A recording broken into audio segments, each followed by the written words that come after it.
Thank you for joining us from wherever you are across our wide brown land, or in some parts of the country, very green and flooded land.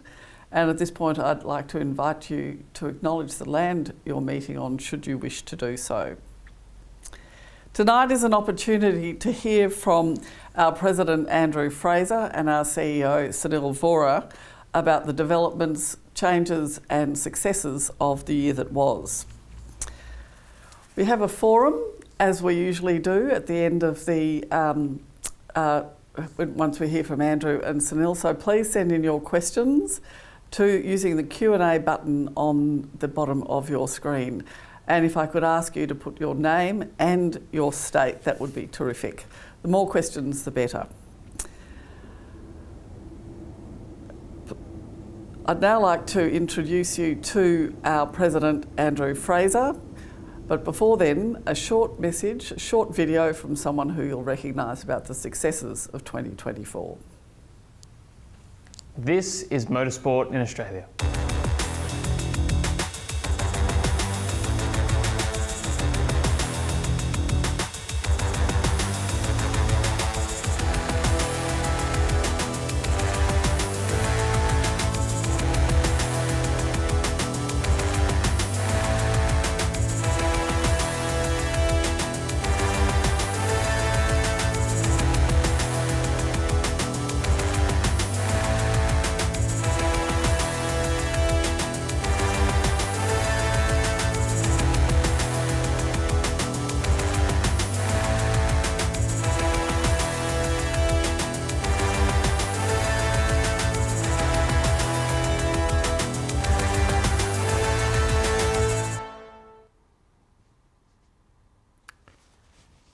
Thanks, Margot, and thanks to all of you for joining us online and for your involvement in our sport. This forum is an annual event. It's one which we instigated to provide for transparency and accountability over the stewardship of the sport in Australia. So the headline outcome for Motorsport Australia's financial performance for the last year is an important and welcome return to surplus, albeit a narrow outcome. Nevertheless, the audited 2024 accounts, which we've published today, is a substantial and strong turnaround from 2023, in which many of you will recall we recorded a substantial operating and net deficit. So I can advise all members that the accounts have been signed off by our external auditors, they've been approved by the board, and now they've been lodged with ASIC. Later tonight, there'll be a discussion of the financials in some more detail, and of course, an opportunity to answer your questions online. I'd like to make a number of points in these opening remarks this evening. This outcome has been achieved with dedicated leadership effort within the organisation to ensure a strong financial discipline and a renewed commitment to expenditure control. The organisation has introduced new processes and new personnel. This is the first full year in which Sunil's been accountable as the CEO, and within the year we report on this evening, we've appointed a new CFO and a new independent chair of our board's Finance, Risk and Audit Committee. Some things, however, remain the same. Insurance costs remain substantial and remain well above $2.5 million per annum. A multi-pronged approach is being put in place to reduce pressure on rising insurance costs, and that's a key part of all of our work and a key mandate for Sunil's leadership. That means not only how we face into the insurance market, both here in Australia and globally, but more importantly, how we operate the sport to ensure that we continue to do it as safely as possible, so that the actions or inactions of the few do not result in costs to the many and disadvantage for the rest of the sport. I'd also foreshadow to members that our P&L will present differently next year, given the strategic repositioning of Motorsport Australia. As we previously announced, we've restructured the way we'll deliver both the Speed Series National Category Program and the Australian Rally Championship. Event promotion is a business model that requires a certain willingness to take financial risk, as well as balance sheet capacity and aligned and dedicated focus. So instead of carrying a lot of event risk solely as the national sporting body, we've repositioned to partner in joint ventures with SRO for the Speed Series and with Innate Events for the ARC. SRO have a globally recognised reputation and a clear commitment to Australia, including a planned visit by their CEO and founder to Sydney Motorsport Park this weekend for the Speed Series event. And Innate Events is led by Jill and Adrian Coppen, who we know well as an organisation and who the rally community knows well and indeed are well known across the broader sport. We've partnered with both in joint ventures in 70-30 arrangements where their partners carry the majority P&L task as well as the majority operational task and operational risk. We believe that this model enables Motorsport Australia to retain both an economic stake and an operational stake in these categories, while positioning us, very importantly, to focus on the support and development of the sport at all levels, rather than being primarily focused on the conduct of national events. So to foreshadow, there'll be a smaller P&L next year as more of the revenue, but just as importantly, in fact more importantly, the cost of the conduct of these national series is borne by our partners. And Sunil will speak to more of that shortly. I wanted to make a few other brief remarks in this opening section. The strategic repositioning on events I just spoke about is not just about better managing financial risk for Motorsport Australia. It's also deliberately designed to refocus the organisation on servicing and supporting members at a state and club level. So while it's awesome to see the growth and the delivery of a world-class event like the Australian Formula One Grand Prix down the road in Albert Park a few short weeks ago, and it's awesome to talk about the nearly 1,000 Motorsport Australia officials who made that event possible, the sport really needs to be nurtured and developed at a state and a club level. Our mission is to have more people enjoying more motorsport more often. And while the sport remains very strong indeed, the reality is that a combination of factors means that the number of events and number of clubs year on year was broadly flat or marginally lower. There was, however, a noticeable reduction in the number of Motorsport Australia licence holders. Now, some of that is explained by the costs of motorsport and a context where inflation and cost of living pressures are putting many individuals and families under financial pressure. But that's not the sole explanation. We need to also recognise that some participants and some clubs are choosing not to operate with Motorsport Australia. In my view, we don't have a preordained right to exist. Like any organisation, we need to meet the needs of our customers, you, our members, primarily those of you joining us here this evening. My message to you is the same as my message to those inside Motorsport Australia. We must be a member-oriented organisation, focused on service to you, our customers and participants. We recognise the need to respond to what is happening out there. We must be a financially sustainable sport. If we aren't, then we're just on the road to decline. We have turned our financial position around deliberately and purposefully. And when you do a financial turnaround, that does mean that some people are not going to appreciate your actions to run a tighter ship. But financial discipline is a given. It's our first responsibility. In my view, we also need to be a sustainable sport, and that means being the organisation that motorsport participants in Australia pick. We want to be chosen because we've got the best officials, we have the best insurance offering, we're the safest, and, this is the focus always, the best on customer service and support. That's recognised by the board and whom I take the opportunity to thank this evening. And it's equally understood by the leadership of Motorsport Australia. To respond to these circumstances requires investment in our organisation, and that includes longer lead time technology investment. But it also starts with a relentless commitment to customer service. It's important that you hear that message from me tonight. We've turned the ship around on the financial front. We've recast the organisation away from a focus on events promotion, and we've invested in new leaders and new capability. And I look forward to reporting on that progress on all these fronts next year and in the years to come. I'll hand back to Margot now and look forward to answering your questions later this evening. Thank you, Andrew, for that great summary of the year. And now to Sunil for the CEO insights into the year that was, and to your second member forum, Sunil, as we approach 19 months of you in this role in a couple of days' time. So over to you. Thanks, Sunil.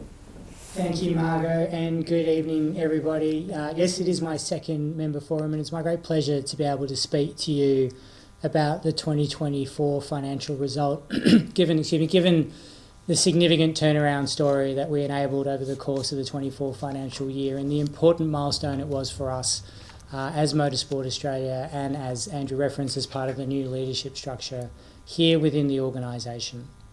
I'd like to be able to take you through some of the key metrics that we use to be able to substantiate and inform the financial performance of the organisation and be able to talk you through how those metrics change over the course of the 24 year and what it is that we learnt from that and the actions that we are now taking. In terms of events, in terms of those events that we sanctioned through our permitting process, that number remained broadly flat year on year. It's worth noting that in the 24 environment, that people, as Andrew has referenced, were operating in the high inflation, pressured economic environment that many of us have felt here in Australia. And so to have a result that was flat with the prior year is broadly in line with our expectations around the number of permits that we would expect to issue.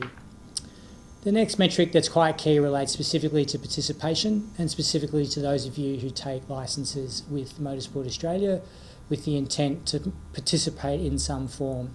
That's a number that reduced from 2023, went down broadly 5%, and it's a number that we have put significant management focus on to understand the reasons, the rationale and the factors that influenced a reduction in what would be a core metric for us around performance of the organisation and a core metric that underpins the growth and participation that we seek for the sport.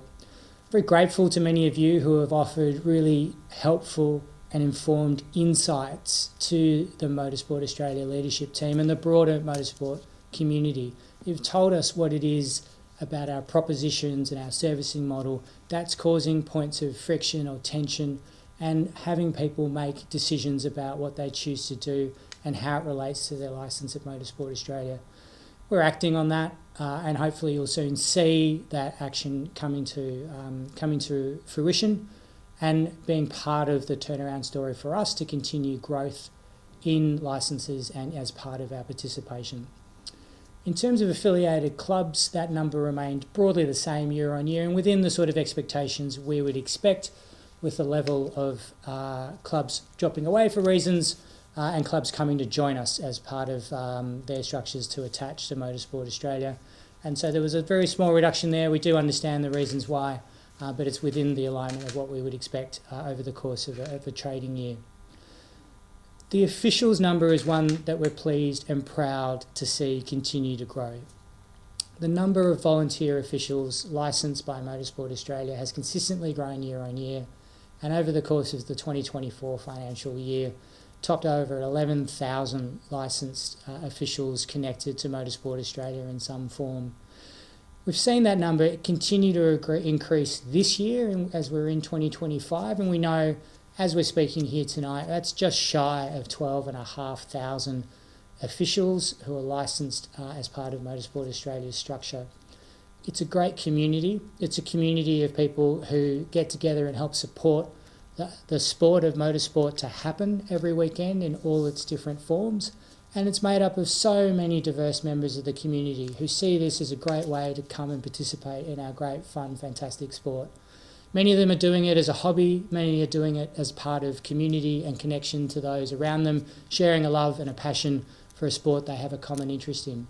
But many of them also are part of our elite pathways and our programs that help support Motorsport Australia officials moving through the FIA pathways and up into the national and international stewarding and officials and race directing and race control capabilities.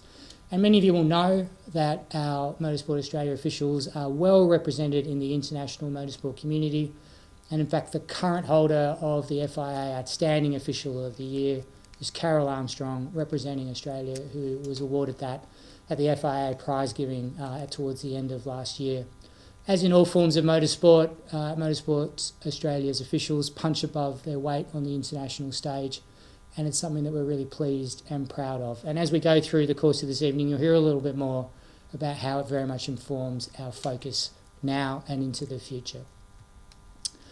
I'd like to talk about some of the key financial performance metrics that are part of our 2024 financial result. Moving to the slide that shows you what some of those key metrics are, you'll see a number of significant numbers that we look to track and that drive our performance over the 24 year. The first line at the top there on the left-hand side, you'll see net assets, which is just another way of describing the assets on our balance sheet. And that number remained in line with the prior year and remains a strong and healthy balance sheet position for Motorsport Australia at just a tick over $10 million of assets sitting on our balance sheet.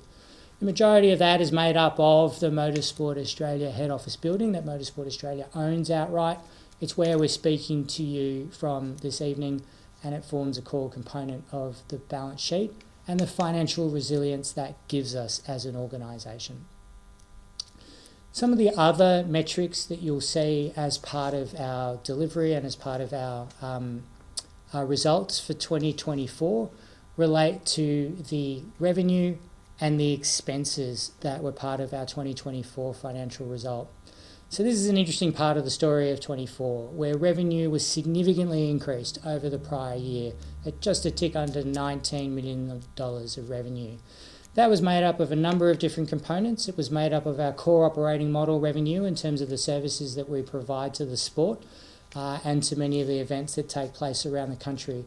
It also relates to the services that we provide to motor racing infrastructure, such as track licensing and course design, and it relates to many of the activities that we do to support some of the bigger events that happen each year. What it also shows is the revenue associated with the events that we were promoting in 2024. And Andrew's already spoken about that model of 24 and how it's changed for 25, and we'll delve into that a little bit more as well as part of this in the coming minutes. The revenue associated with event promotion does give a spike, and it is part of what that substantive material increase in revenue year on year is that you can see on the screen at up to $18.9 million. But critically, it also comes with the expenses associated with those events. And these are extremely high cost events to put on. They are broadly unprofitable. They run at a loss, and they have a level of volatility to them, both in terms of the revenue that's associated with them and to the expense base that's associated with them. Makes them quite challenging to manage from a financial perspective, and it means that from a forecasting perspective, as we look forward each month, we have some level of uncertainty as to how the results will play out because of the volatility associated with those events. Over to the right-hand side, you'll see the expenses also ticked up on 2023, and a big part of that was the expenses associated with the events that we were promoting. The Speed Series events, the ARC events, and the Australian Off-Road Rally Championship as well. Pleasingly, you'll see, though, that the increase in revenue was not proportional to the increase in expenses. Through strong financial management, the disciplines that we took around the operating model for our core business, but also with the disciplines that we took to overlay the more volatile part of expense management with those events that we were promoting, we were still able to produce a result that was really the underpinning of our financial turnaround, is that the expense growth didn't track proportionately to revenue growth and was really the way that we were able to deliver that $1 million turnaround story in our financial result in financial year 24. What that meant was we had an EBITDA result, a trading operating result of a surplus of $561,000 that represented that just over $1 million turnaround from the prior year.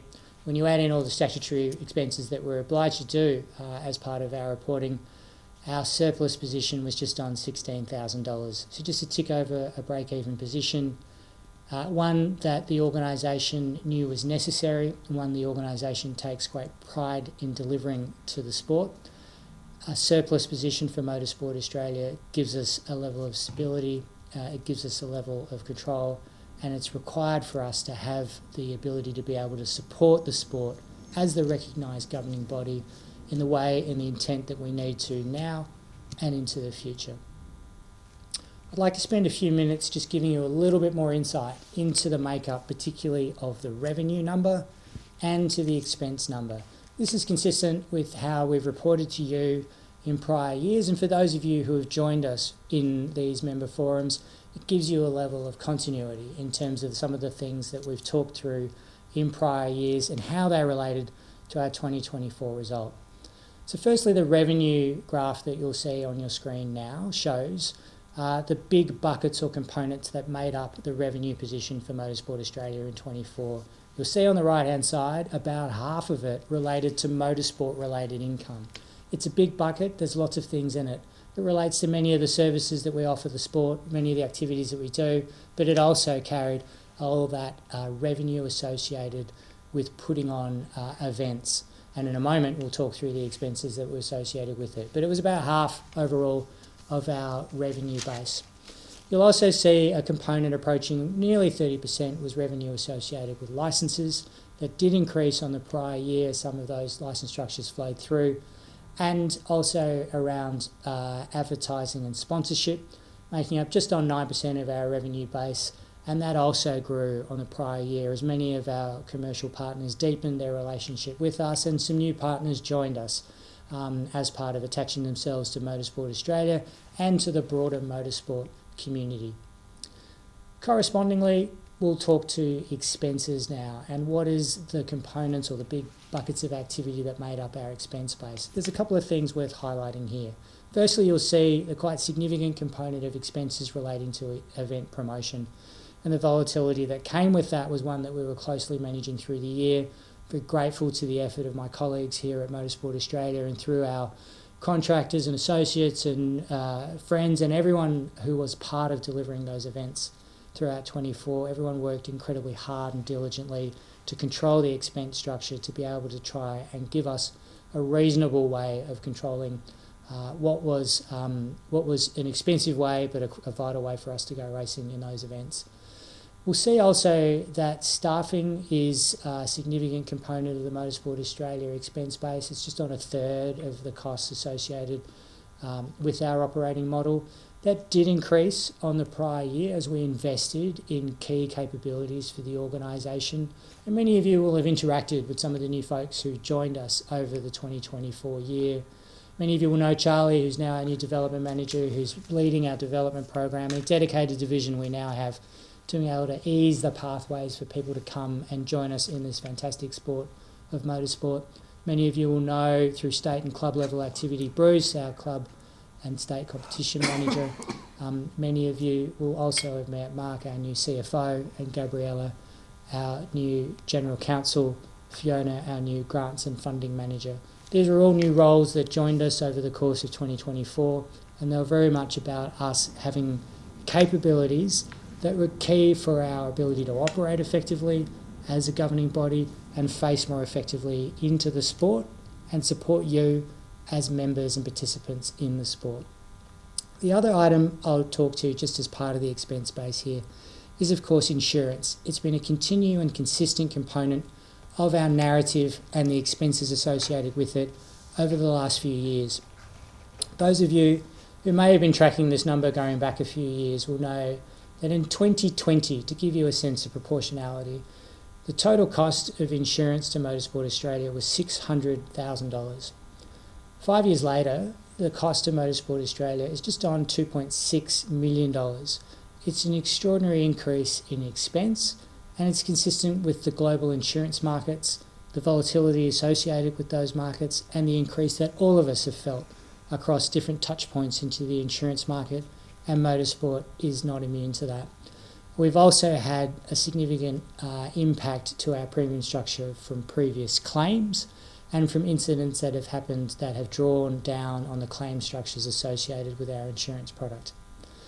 Part of what we did in 24 and part of what we'll do in this year and onwards is to better face into our insurance structure and particularly the underwriting syndicates that support our insurance program in the Lloyd's of London market.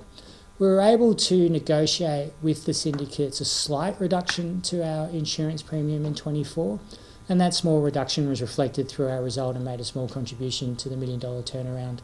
We do know that we have a level of volatility here with the global markets, and it's very much a strong focus for us to continue to support Motorsport Australia's position in those markets as being one that's seen as a safe, sound, secure risk, one that gives us good coverage, one that protects us as participants in the sport, and one that continues to provide affordable insurance coverage for the sport to continue to thrive in. We're confident we can do that, but we know we've got a narrow pathway to be able to traverse in markets that are undergoing significant uncertainty and significant catastrophic events that are affecting capital and reinsurance market. For example, things like the California bushfires, while they didn't happen here, they impact the markets in which we operate and where we source our insurance from. So these are all factors that we consider, all factors that we'll continue to speak about, and factors that inform some of the big themes that we are now focusing on as part of our 2025 and onwards outlook. So, speaking of 25, why don't we start to talk about what are some of the things that we're looking at and focusing on. We're coming towards the end of a strategic planning cycle here in 2025, and as we look to close that cycle out strongly, we very much have an eye towards the next cycle for us in 26 and onwards. And a very big component of that is reorientating Motorsport Australia as a member-based organisation. Members are the heartland of motorsport and Motorsport Australia's mission for the sport, and it's why we exist. We're a member-based not-for-profit. We're here to serve the members. This will very much inform the activities of Motorsport Australia, where we focus our capacity, where we focus our capability, and hopefully how it is that we interact with you. You'll start to feel that more and more, that members are the core of what we do and of our service propositions. We'll also continue, as we track across the right-hand side there, the second item there talks to continuing to invest in the right people and the right capabilities here at Motorsport Australia. We need to be able to have the abilities in the organisation to serve the sport and to serve our members in the right way. We've made some great strides in that regard, and it will continue to be a focus. And as Andrew also referenced in his opening remarks, technology will continue to be a part of our investment program over the coming years, particularly as we look to provide ways to improve the member experience and the member proposition. The third item that you'll see there relates to risk and safety, and us helping to better educate members and the broader sport on the risk profile that we have as an inherently risky sport, and how how we can help support better proactive risk management for us as a sport, at events and as a community. We're also very focused on our joint ventures and helping to ensure they are successful for us as an organisation and for a sport, and that those JV partnerships, which have started very well, continue to be strong for the future. Integrity and member protection is a very strong and significant component of our focus. It's very much something that is core to Motorsport Australia's proposition. As signatory to the National Integrity Framework and as part of the recognised body from the Australian Sports Commission, member protection is a core part of our proposition, and one that we'll continue to invest and focus on. Officials are the heartland of our service proposition to the sport. To continue to attract new officials to join us, to retain and develop and grow the ones that we have, is a core priority for us and is a focus for our plans now and into the future. And lastly, it's a reorientation that's consistent with the methods and things that we've talked of over the course of this evening, is to focus on what we call the motorsport pyramid here in Australia. The base of the pyramid, the foundation of the pyramid, is amateur grassroots motorsport. It's the heartland of where our members are, it's the heartland of where our permits are issued, and it's very much the engine room of motorsport here in Australia, and where, as part of our activities as Motorsport Australia, we will continue to be focused on and provide competitive and compelling propositions, services and support to grassroots motorsport. Thank you for taking the time and tuning in and showing your interest in Motorsport Australia's performance. It's been a pleasure to speak to you. I'm happy to hand back to Margot. Thank you, Sunil. And I'm sure that you've listened keenly to both Andrew and Sunil as they've outlined the challenges, the opportunities, the change that's been effective and the rewards ahead for Motorsport Australia. So thank you for those of you who've sent in your questions. So keep them coming. And I will now go to the first one, which is from Jenny in Queensland. When is there going to be support for volunteers from grassroots events through to elite class events? Without the volunteer scrutineers, flag marshals, stewards, etc., no event can function. Thank you, Jenny. Great question. Heartland question for us. There's a significant amount that we are focusing on and that we are building through the motorsport department, and particularly through the dedicated functions we have around officials. We have a new officials manager, we have an entire program of activities that are underway and have been underway to better support, train and develop officials at all levels and all capabilities Grassroots is a key one you mentioned. Scrutineers and the core role they play in grassroots motorsport and all the way through the events is a key role as well. I'd encourage you to do a few things. On our website, the Motorsport Australia website was motorsport.org.au. There's a page dedicated to officials in the officials community and talks to some of the programs and training and development that goes on there. I'd also like to see if we've got your details that we're capturing through the production team that's supporting tonight's broadcast, that we can potentially come back to you offline to give you specific detail of some of the training and development activity that you can participate in as a scrutineer at grassroots level. These are really important roles and it's a really important focus for us. And next week also you'll see a communication coming out that relates specifically to the officials working group that tabled its results last year, the 37 recommendations and the progress that's been made on those recommendations, many that related to training and development opportunities. So some more information will be coming out on those next week. Thanks, Neil. Another question from Andrew about officials. There are now 12,500 officials. How many of them only do one event and never come back? That's a really good question, Andrew. Thank you for asking it. Part of the constraints we have as an organisation is that we don't have the technology capability to really accurately track participation at a licence level. And it's part of what the investment in our technology capability will do, is to not only help us understand participation in terms of how many officials do more than one event and continue to engage as part of the officials community, but also how we continue to recognise and reward those who do more and more with participation and supporting of events. It is not something that anecdotally in the engagement that we have and the growth numbers that we have, that we see large numbers or cohorts that just engage on a transactional basis and don't retain. We know that many officials retain, but what our job is to be able to identify who they are, what they're interested in and how we can better support them participating in more and more events. There'll be more to come on that as part of our technology upgrades and our experience upgrades and some of the propositions that we offer. The other last thing I'll leave you with is that particularly when it comes to some of the marquee events that people are interested in being a part of and officiating with, obviously the Australian Formula One Grand Prix is a significant part of that, is that increasingly we have mechanisms to make sure that it's only experienced and volunteers who have been participating in a number of events generally who are nominated to participate in an event such as the F1.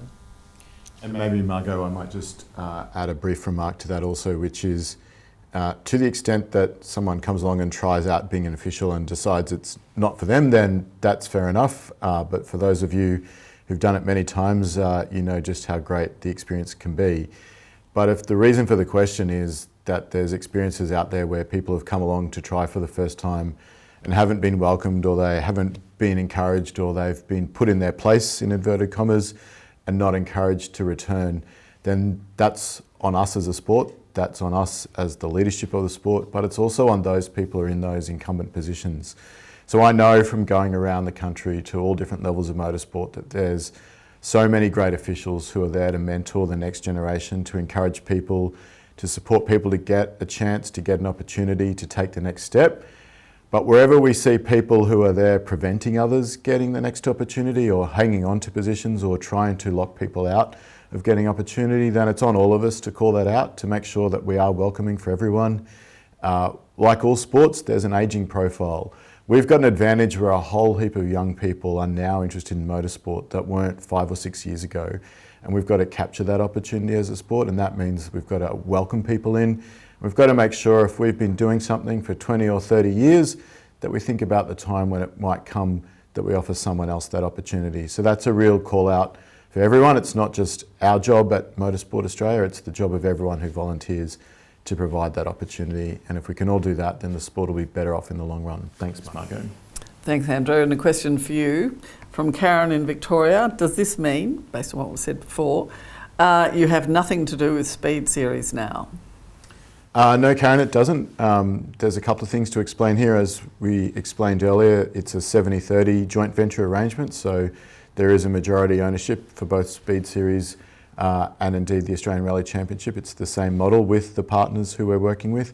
These are people who we've worked with and for before, and now we're just operating in a different structure where we've decided to give the primary task and focus to those entities, to SRO for Speed Series. So they now promote the series. They're the ones who set the calendar and choose the circuits and invite the entries. They manage the events. But you'll still see Motorsport Australia officials working at these events. You'll still see Motorsport Australia people in race control and in providing all the other support. So SRO will pay us for that service, as indeed other promoters do in a commercial sense around the country. But it's also going to be Motorsport Australia volunteers who are still participating. It's just that ultimately the event promoter part of the Speed Series will be primarily led by SRO. And in so doing there, we believe strongly that we've got a partner that's got a proven track record, not only here in Australia, but around the world of delivering world-class events. It's early days, but the feedback so far is good. And importantly, when we talk about the 70-30 arrangement, that means that we can really focus at Motorsport Australia on all the other parts of the sport, as I said earlier, at the club and state level. But the other final part I would add is that 30% that we retain means we've got a financial stake in the future, an economic stake. And I'd probably just provide this observation to you all. Many years ago, predecessors here decided to not own supercars anymore, and so Motorsport Australia doesn't have any shareholding in supercars. It's worth thinking about what 30% of ownership of supercars might have meant at various points over the last couple of decades and what it would mean for the balance sheet and the strength of our sport. And maybe also this observation, perhaps the FIA would love to own 30% of Formula One these days to think about the commercial strength. Now, the model there has been that someone else has taken lead to develop it and to make it a commercial success. We agree with that, and we're seeking to get the balance right between enabling someone else to take the lead and take the risk and carry that, but also retaining a stake and retaining a seat at the table. Thanks, Andrew. Sunil, I think for you. Why is there no longer a club rally licence available? Asked David. Thank you, David. It's an interesting question. I think licences were rationalised a few years ago, where some of those lower level or shorter term timeframe licences were rationalised and rolled up into the structure that you see today. We've heard clear feedback from parts of the amateur community about the impact that some of that has had and around how it impacts participation and licence numbers. So I'd ask you to watch this space. We've got work underway at the moment about how we can see to make to review our licensing structure and come up with ways to ease participation and ease entry points for people who want to participate at different levels of the sport and not necessarily force people down one pathway when they're hoping to choose another. So it's something that's front of mind for us at the moment. We are looking at it. Expect to see some changes there in the not too distant future. So Mark from South Australia has asked another question about junior officials and what training is there. Is there any, for junior officials, is there anything to add, Sunil? So we have officials at all ages, going down to, I think in the Formula One metrics we talked about, the 996 officials that were there, the youngest was 14, and many family groups and kids were part of the officials community. Training is a part of the infrastructure that we offer. Our website has specific information about training modules, both online and then those that relate to in-person training. So as part of in-person training, I encourage people to get onto the forums that are there and log on to register for in-person training activity if that's what you're seeking to do. Those programs run nationally. There will be programs in South Australia, but also a lot of the content is delivered through the centralised online modules. Hopefully that's helpful to answer the question or the intent behind the question. If it's not, we'd really love to hear from you specifically offline through the email address you'll see on the screen, through our member services area. Please make contact with us and we can quite specifically point you towards an in-person training module in your location. Lee asks, are there more women starting to do motorsport? What are you doing to help them?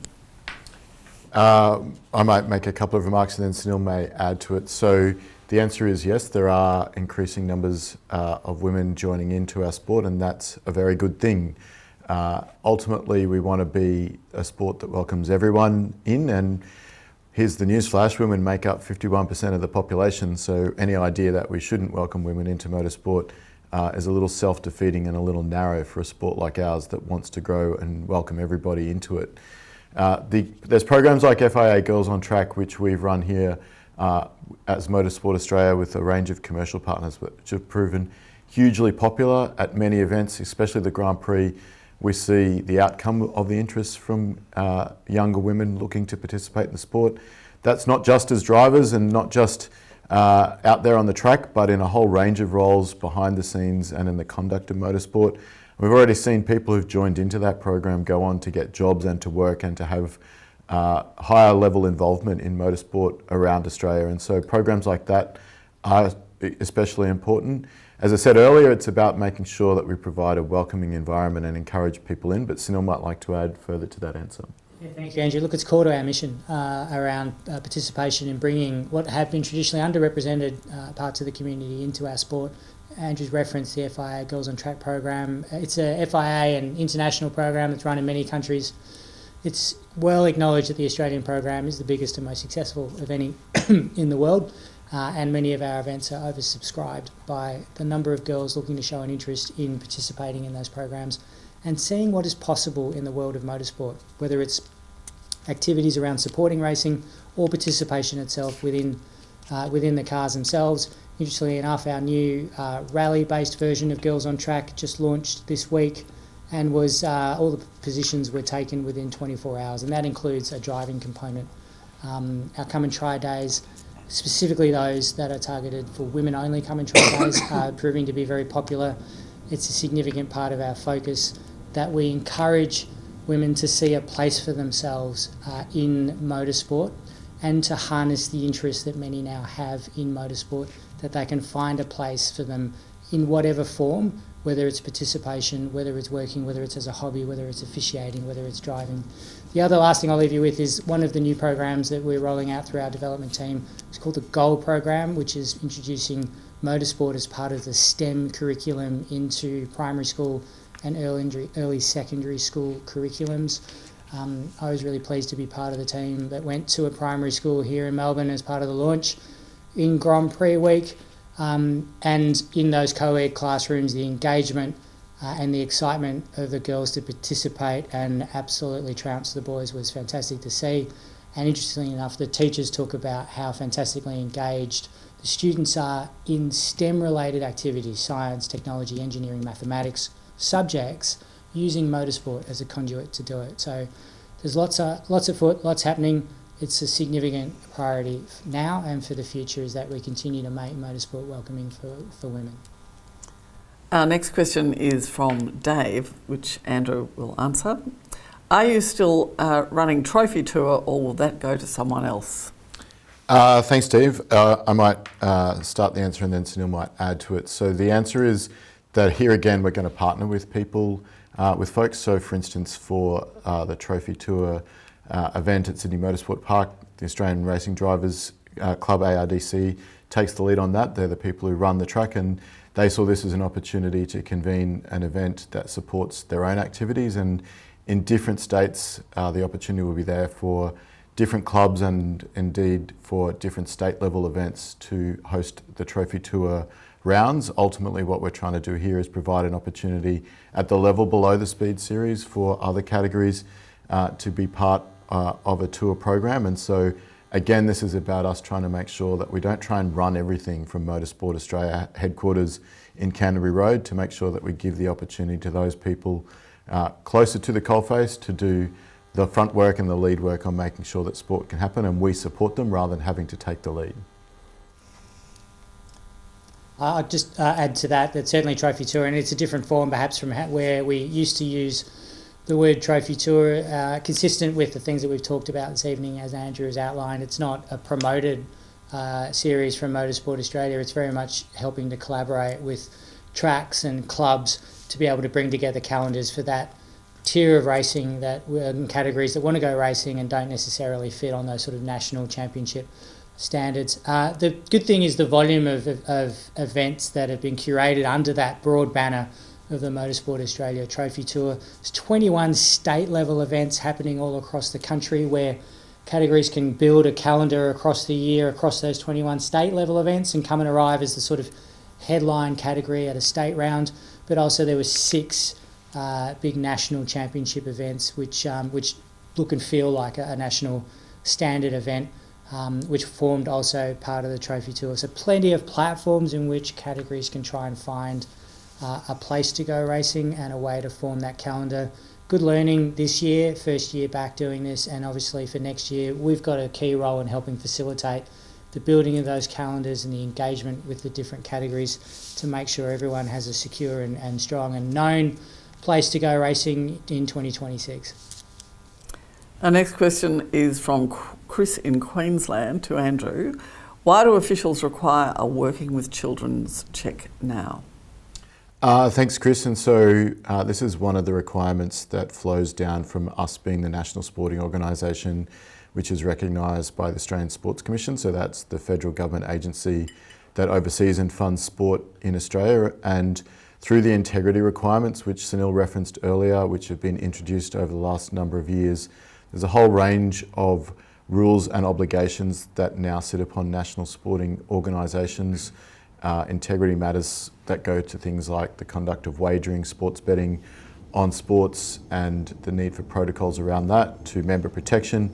And indeed it flows through to the requirements for working with children checks, which are about ensuring that people involved in a sport where people under the age of 18, so children in the eyes of the law, are involved in the sport, whether as participants or in other ways, that there is protections in place to ensure that people interacting with those children aren't the sort of people who otherwise would be precluded from being involved in that activity. It's in many jurisdictions a requirement of state law, and it's now being enforced through the overarching structure of sport integrity, which is under the auspice of the Australian Sports Commission. So it is a requirement, it's part of the law, and in the end, to the extent that people are being asked to comply with this, then I think we can all agree that the idea that we should have people who shouldn't be interacting with children who are in a vulnerable position, whether that's because of virtue of a criminal background or otherwise, there's no place for that in our sport, and so complying here is in fact the least that we should do.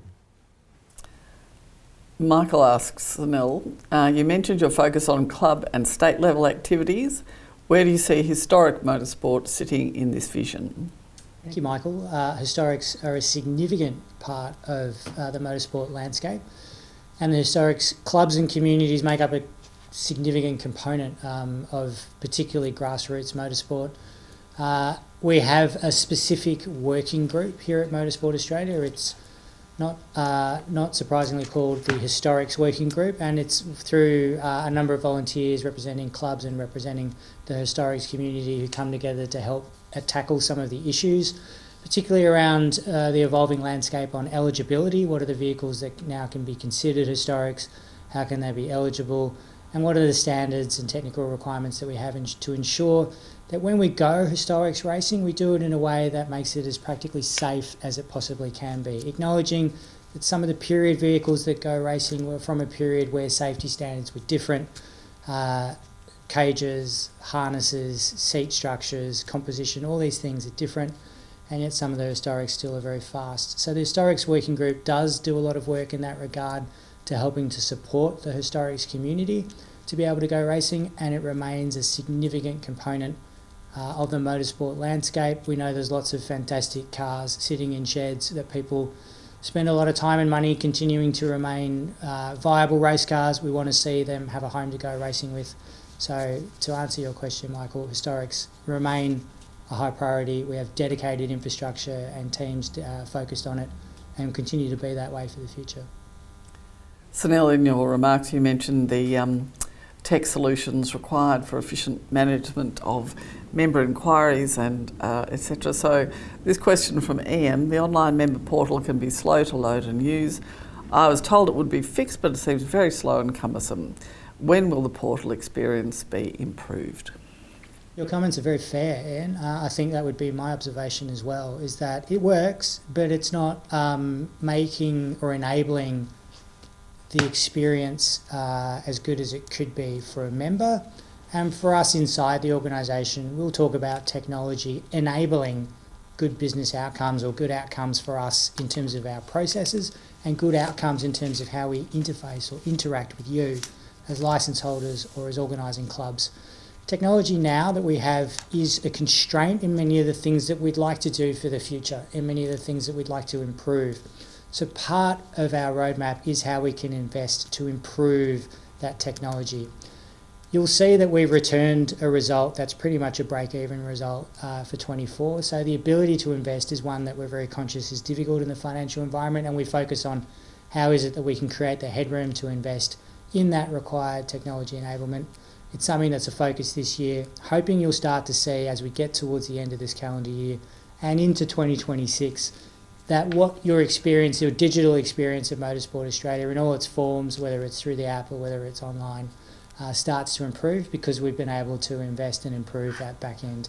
But certainly acknowledge your points and the way that the current infrastructure works is not as good as we'd like it to be. Tom is asking, and Tom is from Victoria, please provide an update on the announced new home of Motorsport at Avalon Airport, precinct design, funding and timing. To you, Andrew.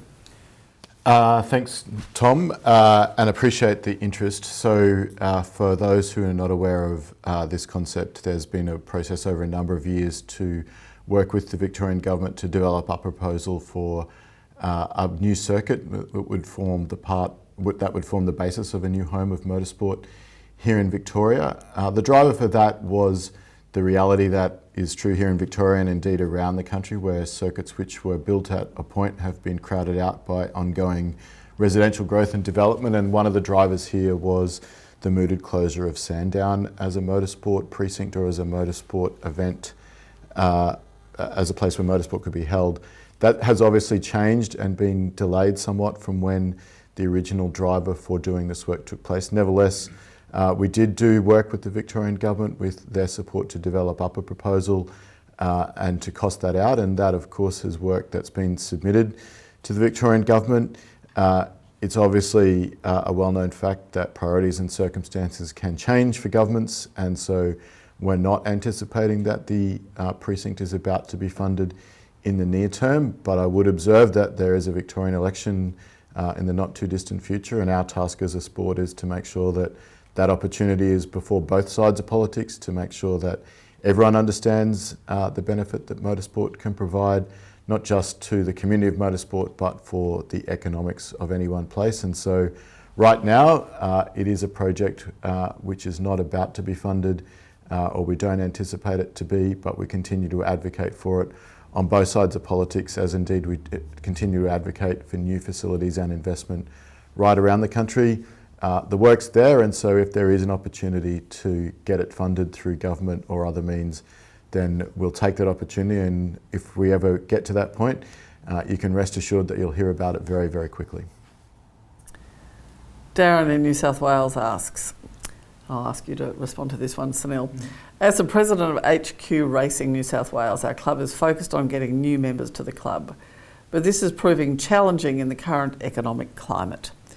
We used to be able to offer come and try days to potential new members, but with licence costs having increased by over 50% in the past 4 years, and insurance often quoted as one of the main reasons, how can we work together to get new members to both Motorsport Australia and the state level clubs across the country?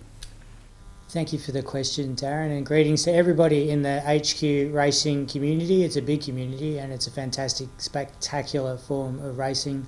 What you reference is a really important part of what you at HQ Racing in New South Wales and clubs across Australia offer, which is come and try days. The ability to bring people into our sport and experience motorsport in all its different forms, whether it's circuit or rally or carnicross or off-road. The ability to be able to experience the sport is the hook that we all had at some point to become passionate and connected to our sport.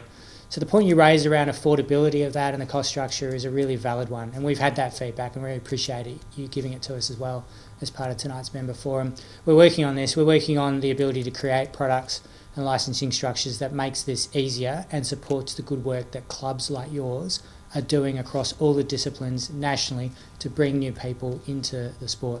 I don't have the definitive answer for you.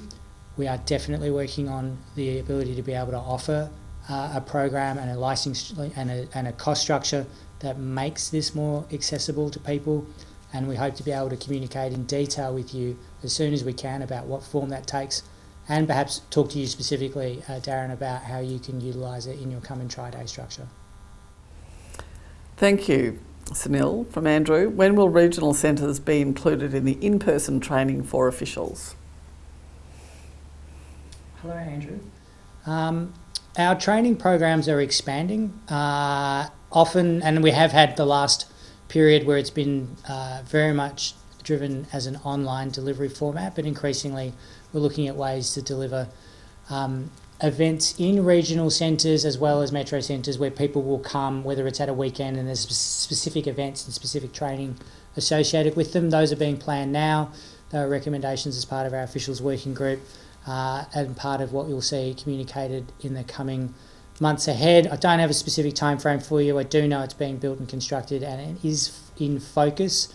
Would like to perhaps, if we've got details of specifically where you are, see whether we can look to try and speak to you specifically about training activities in your region. I think we know that our volunteer officials community is nationwide and is not just centred around the cities or centred around specific motorsport venues. People are everywhere. We need to make it accessible for you to be able to continue development, whether it's through the combination of online modules that are easy to be able to engage with, but also that we speak to you in person and can engage with you in person at these specific events or at events themselves, where that buddying and mentoring program is also one that's a key part of our activities and one that will continue to grow as we continue to support the officials community. So it's a good question, more to come. Communications on that are coming shortly. And from Michael in Victoria, is there an intention to align historic motorsport driver self-extraction times to the same as the other categories, or will the current difference be maintained? So perhaps if I could speak to the intent of self-extraction. So firstly, there's an FIA requirement around self-extraction that's been around for years and happens in many of the ASNs around a 10-second extraction rule. But focusing on the rule is not really what the intent is. The intent is to help people practice extracting themselves from a vehicle so that the first time they do it is not in an actual incident where there's criticality as to how fast it is. We've tested hundreds of people across Australia, both in the pre-testing that was done before this new structure was put in place, and now as part of what scrutineers are doing at events all across the country. Many of you will know I'm a competitor. I've been tested at an event at Phillip Island last year. After a race, I was pulled in to do a self-extraction test. And after an hour-long race, it's not that easy to pull yourself out of the car quickly, but I was able to do it, about 8 seconds. The point is, it's not the first time I've done it. I've practiced it many times. And all the data tells us that people who practice get faster. That's the intent. It's not to try and catch people out. It's not to try and send people home. It's not to try and take a whole cohort and say, we now don't want you to come racing with us because you can't do this. It's about helping people practice the ability to extract themselves from their vehicles so that when it actually matters, they're doing it in a practiced and honed way, because we know the data tells us they're faster when they do it that way. We've had some really unfortunate incidents, critical incidents and fatalities associated with competitors who could not extract their vehicles for whatever reason in the event, and that in no way is to suggest that this test in itself would have resulted in a different outcome, but it's part of the processes and structures that we use to improve the safety and risk environment that we go racing in. The better we are at it, the better it is that we'll all be at being able to extract when it really matters. So to come back to your specific question, is there an intent to differentiate from historics from any other form of racing? No, there isn't, but there is an intent, because it's as critical in a fire or an accident for someone to extract from an historic as it is from a modern vehicle. The point is that our official structure, our scrutineers, and this rule is intended to help people get better at it in a practiced environment where it really doesn't matter what your time is, because it's not the incident that you're actually trying to extract from. Hopefully that gives you a bit more colour in terms of what the intent is for this rule, and that it's not about making racing more difficult or excluding people from going racing. It's about helping all of us as a competitor community get better at getting out of our vehicles for when it really matters. Thank you, and thank you for your questions. Before we conclude, Andrew? I just wanted to thank everyone who's joined us online this evening for your interest and for your involvement in our sport. I did want to conclude by acknowledging the leadership of the management team here at Motorsport Australia for the $1 million turnaround. It's a substantial effort to take the organisation from where it found itself to the position that we find ourselves in today. It takes leadership and dedication, and I wanted to acknowledge that in this public forum, and to thank each and every one of you for your involvement in our sport, and look forward to seeing you at a racetrack soon. So thank you everybody for joining us tonight. I echo Andrew's sentiments, and on behalf of the board and management, I hope that you have a better appreciation of all the work that has been going on over the past 12 months, and we look forward to seeing you this time next year for the 2026 Member Forum. Thanks very much.